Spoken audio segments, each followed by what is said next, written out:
Currently, marijuana is a highly debated topic. So where do you stand? Should we legalize it for medical use only, or should we keep high restrictions on it? Let's see how it compares to other drugs, and let's make our own decision. So what even is marijuana? Marijuana has two major ingredients that cause all of this debate. THC, tetrahydrocannabinol, and CBD, cannabidiol, are these two ingredients. There's different ways that you can ingest marijuana. You can smoke it, you can use it in a vaporizer, you can have cannabis tea, and you can have it in edibles.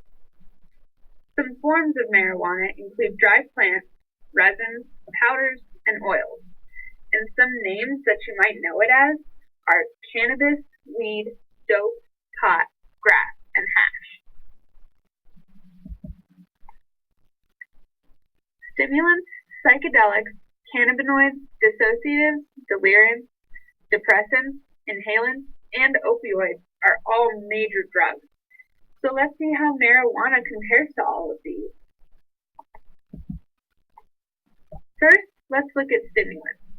The main effect of stimulants is to increase alertness and energy. The most common drugs are cocaine and amphetamine. They can be in liquid form, solid form, and they can be injected, swallowed, crushed, and snorted. Some short-term effects are exhaustion, apathy, and depression, and it's also highly addictive. Some long-term effects are hostility or paranoia, and a high body temperature and irregular heartbeat. You might know some of them. They can be called Ritalin, Speed, Skippy, and the Smart Drug. Let's look at psychedelics now. Some of them you might know. They can be LSD or salvia. They became popular in the 1950s and 60s as they were introduced in clinical studies as an adjunct to psychotherapy or as part of religious or spiritual practice. Many of the risks are psychological, not physical, but that doesn't mean that they're not dangerous. The effect of taking them depends highly on the set and setting. So if you're having a good day and you're really happy, you're probably going to have a better high than when you're depressed.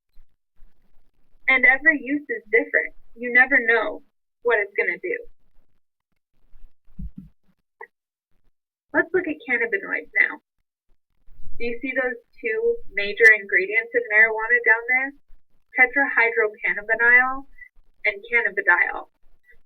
There's also 66 other chemicals found in marijuana that have been classified as cannabinoids. And what happens is these drugs bind to specific receptors in the brain and the central nervous system.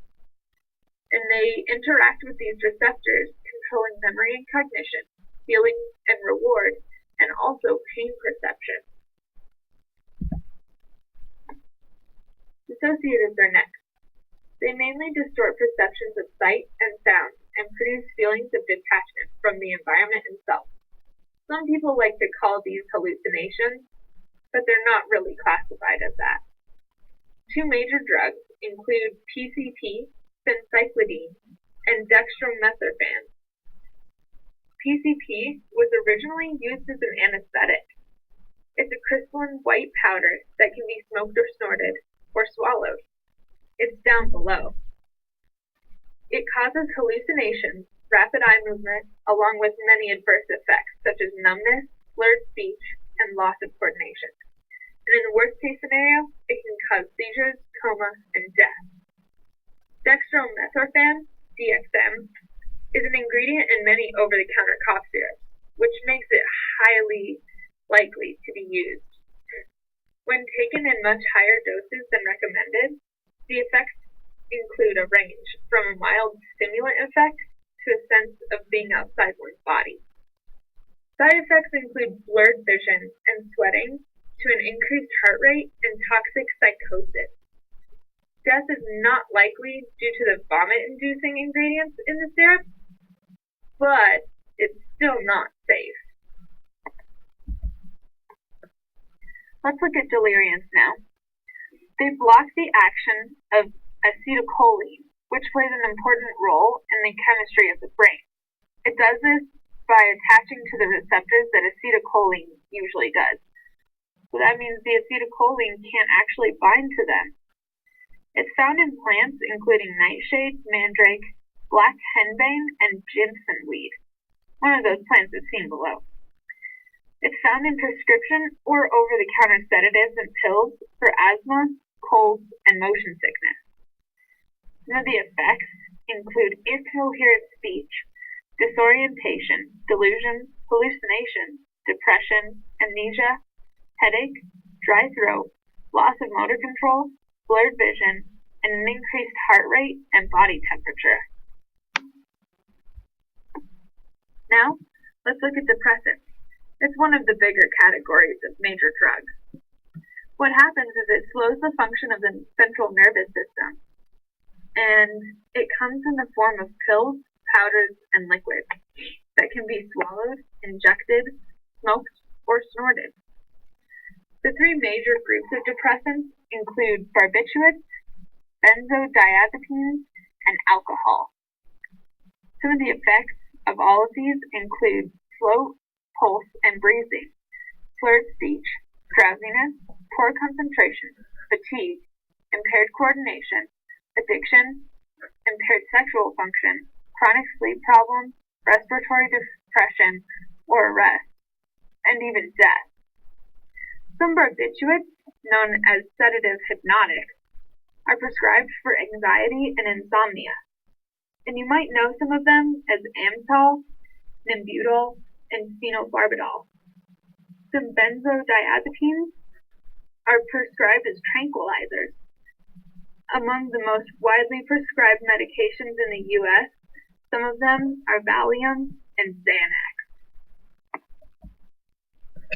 Inhalants are also another major drug, and they can be really dangerous to kids especially. They're found in household products that are inhaled, sniffed, snorted, bagged, or huffed.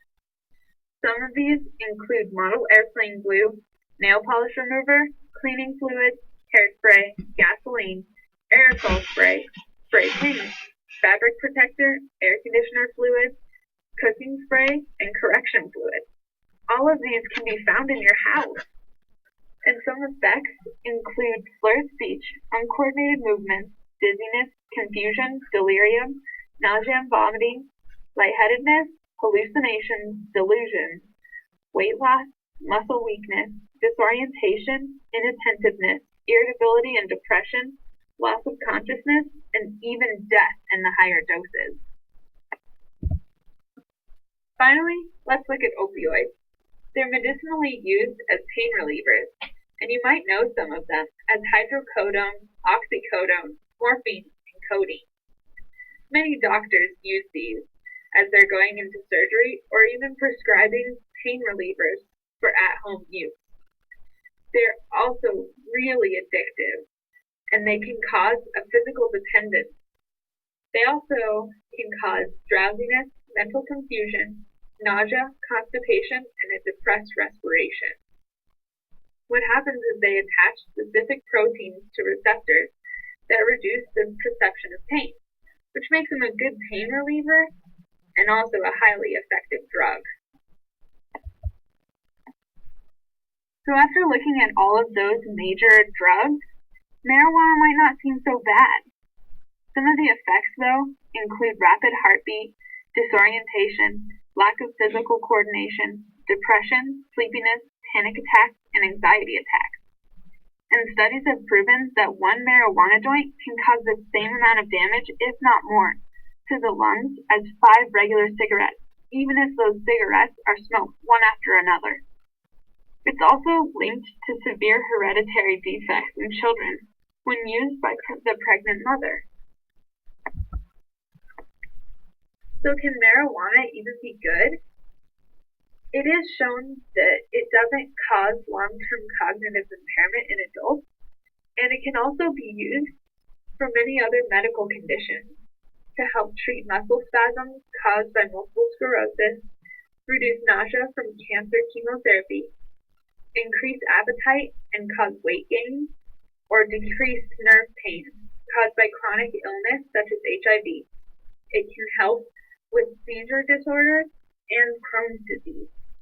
It can also be good for mental health, and it can prevent the formation of cancer.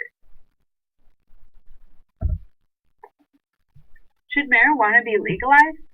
I think it should be legalized medicinally, not recreationally.